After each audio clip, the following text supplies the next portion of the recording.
Israel বিরোধী যত শক্তি রয়েছে তাদের সম্মিলিত প্রচেষ্টায় প্রতিদিনই ক্ষয়ক্ষতির খবর আসছে দখলদার রাষ্ট্রটি থেকে। যুদ্ধ শুরুর কয়েকটি দিন গাজায় একপেশে আগ্রাসন চালায় জায়নবাদী সেনারা। সে সময় পশ্চিমা মিডিয়া ফলাও করে প্রচার করে ফিলিস্তিনিদের দুঃখ দুর্দশার কথা, অথচ প্রতিরোধের গল্পটা যেন চাপা দেয়া হয় সন্তর্পণে। এজন্যই হয়তো দীর্ঘদিন থেকে সামনে আসেনি হামাস, ইসলামিক জিহাদ, হুথি ও লেবাননের হিজবুল্লাহর সামর্থ্যের উপাত্ত। তবে দীর্ঘ সময়ের জন্য সত্য চাপা দেয়া কঠিন, তাই আরব সাগরের তীরে নানা গণমাধ্যমে উঠে আসে বাস্তব চিত্র, যেমন লেবানন ভিত্তিক সংবাদ মাধ্যম আল মায়াদিন। গণমাধ্যমটিতে প্রতিনিয়ত উঠে আসছে প্রতিরোধের দৃষ্টান্ত। তাই গাজায় আগ্রাসন শুরু করে আসলে যে বিপাকে পড়েছে ইসরায়েল তা আজ কারও অজানা নয়। হর হামেশাই আইডিএফ সেনাদের কান্নার চিত্র আজ প্রতিটি ডিভাইসে ডিভাইসে।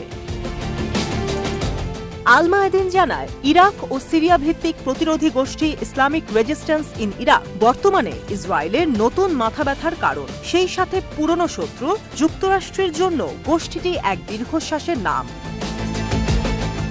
ইরাকের ইসলামিক রেজিস্ট্যান্স মঙ্গলবার সকালে জানায়, ইসরায়েলের আল রাশদাদ বা ইলাত অঞ্চলে হামলা করেছে তারা, যাতে তাদের মূল টার্গেট ছিল জায়নবাদীদের গুরুত্বপূর্ণ নানা স্থাপনা। বিবৃতিতে ইরাকি প্রতিরোধ আরও নিশ্চিত করে কোনো রক্তের নেশায় নয়, বরং গাজা উপত্যকায় দখলদার ইসরায়েলের গণহত্যার প্রতিক্রিয়ায় এই অভিযানটি পরিচালনা করে তারা। সেই সাথে এটি ছিল গাজার প্রতি ইরাকি সমর্থনের এক অনন্য প্রমাণ।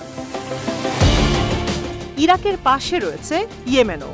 ইসরায়েলি ঘাঁটিতে দেশটির সশস্ত্র বাহিনীর আঘাতে বিপর্যস্ত জায়নবাদীরা।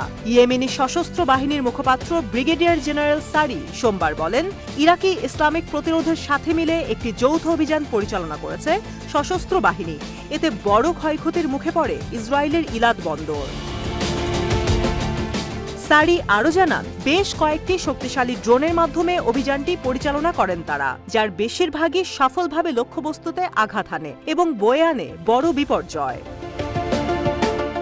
পরবর্তীতে আরও একটি বিবৃতি দেয় ইরাকের ইসলামিক রেজিস্ট্যান্স। এতে তারা জানায়, ফিলিস্তিনিদের প্রতি তাদের প্রতিশ্রুতির কথা। বিবৃতিতে বলা হয়, গাজা উপত্যকায় আগ্রাসন বন্ধ না হওয়া এবং ইসরায়েলি অবরোধ প্রত্যাহার না হওয়া পর্যন্ত ফিলিস্তিনি জনগণের সমর্থনে ইরাকি ইসলামিক প্রতিরোধের অভিযান অব্যাহত থাকবে এবং দিনে দিনে তা হবে আরও বেগবান। এর আগেও ইসরায়েলের উত্তরাঞ্চলে ঝড় তুলেছিল ইরাকের ইসলামিক রেজিস্ট্যান্স।